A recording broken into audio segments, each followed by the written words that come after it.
Bap. Say that. So I got something to say. I got something to talk about. I don't have a mic, forgive me. I do not have a microphone. This is gonna have to work for us for now. I shouldn't be looking there, I should be looking right there. I'm sure you've heard the phrase before, comparison is the thief of joy, right? It's something your mom or dad or your 6th grade teacher probably told you when you were worried about not having the same action figure or hoverboard as your friends or your classmates, right? It's the idea that comparing what you have to what somebody else has is a battle that you will never win. You will almost always be able to find a way to put a negative spin on your experience and hype up somebody else's. That's a fact. At least to me. Like, for example, J. Cole hit the nail on the head when he said there's always going to be a bigger house. There's always going to be someone with better clothes, and there may be people that cross your path that on a surface level, make you feel insecure about those that you surround yourself with. The point of it all, though, of life, is to love what you have dearly. It seems simple, it seems easy, but it's not, they say be grateful and content with what you've been given, because true happiness or acceptance or peace comes with the knowledge that what you have is enough, that what you've built is okay for you, or at the very least that the experiences that you have are enough. In my experience, I feel like I've been blessed with so much and so many opportunities in life. I went to college. I've had the privilege of experiencing love at such a young age, platonic and romantic, friendly, whatever. People and friends that have come and gone, employment opportunities that are honestly pretty cool, pretty lit. Like, I bartend right now. Like, how many people could say they've ever bartended, right? Like, that's pretty awesome, I would say. And the ability to sit down and create something that I find beautiful or fun, whether it's music or art or photography or YouTube videos, just like something intentional. And even then, over the years, I've constantly found myself, in positions where I feel like those things are not enough.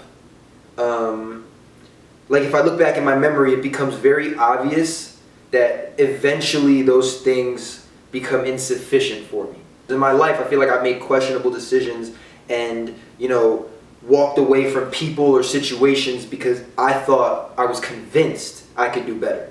That there was more out there for me, right? That life's oyster had more to offer, that there was more layers of that onion to peel back.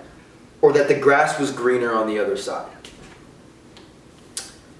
Well, I'm here to tell you that the grass is not greener on the other side, ladies and gentlemen, my brothers and sisters. It is not greener, it's just different.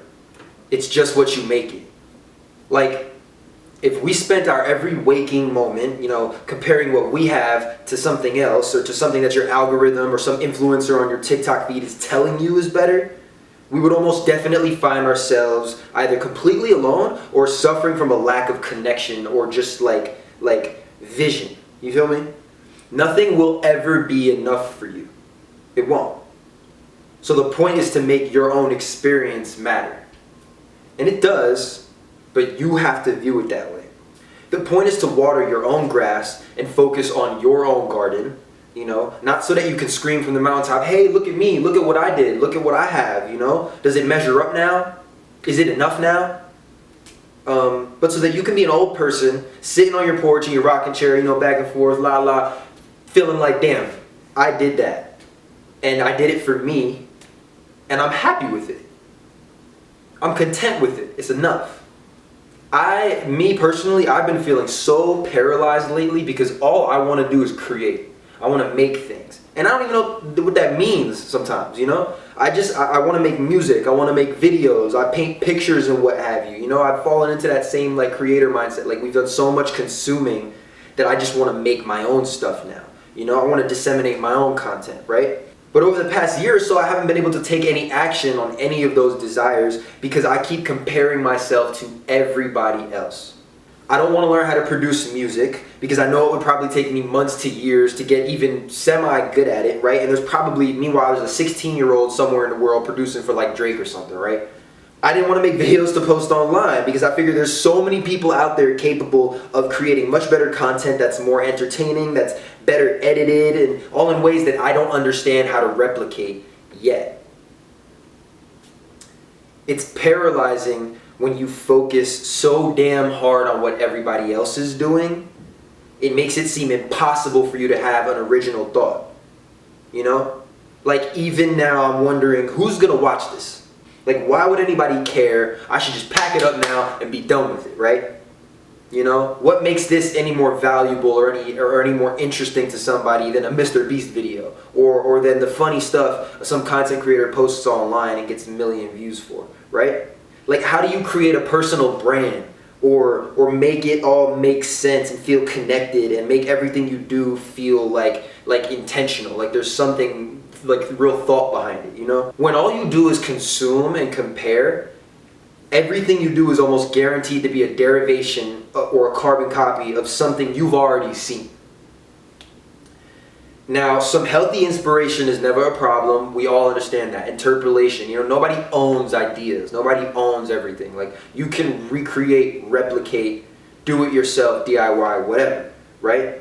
But when all you're worried about is what everybody else thinks of this thing, you almost always end up making decisions for everybody else, not for yourself. And so, as far as creating is concerned, you end up creating for everyone else, when you're really supposed to be creating for yourself. Do you catch my drift? Do you catch my, Like, I had a conversation with my girlfriend about how frustrating it is that I don't feel like I'm meant for that mundane 9-to-5 life, you know, that typical, traditional whatever, right? But at the same time, I lack the motivation to change my circumstances. And when we dug deeper on that topic, it became clear that my fear, and yes, fear is the correct word to use in this case, lies in feeling like I'm not capable of doing great things. You know, like I'm not ready to be myself wholeheartedly. Like no matter what I do, no matter what I choose to put my attention towards, someone will always outperform me. Or there will always be somebody to hate on it. Or there will always be something more entertaining out there, right? I started telling her about all the creators I see online and how effortless it looks when they make things, you know? Like when they sing, how funny they are, how they find themselves so genuinely funny that you can tell, you can feel it through the screen. Like it's real, it's authentic, you know? And it hit me like a brick when I realized, it hit me like a brick in the face. It hit me like a brick when I realized the reason I can feel that energy from them is because they probably don't give a care in the world about what I think. They probably don't. They probably care more about what they think, and rightfully so. You know, they act accordingly based on that. My girlfriend told me, quote, "You're so focused on what everybody else is doing that you don't have time to think about what you're doing. If you want to learn, then learn. If you want to grow, then grow. But you need to take those active steps and stop telling yourself that you can't, just because somebody else does." The whole point is that it's possible. But if it were easy, everyone would do it. If it were easy to trust yourself, everybody would trust themselves. If it were easy to be confident in yourself and the things you do and you want to do, everybody would do it. Everybody. The second you stop comparing your precious thing to somebody else's precious thing is the moment that your creation finally gains the room to breathe, to exist on its own, to feel proud of itself without the unnecessary pressure, the societal pressure. Listen, look, I don't know exactly what I'm doing. And I have no clue if I can maintain the confidence in myself to try and figure it out, to continue to learn that. I just know I want to make things. And I finally want to give myself the space, the room to improve and grow and become the person I think I'm meant to be. Become the person I think I'm meant to be. Because there's always going to be a bigger house. But this one is yours.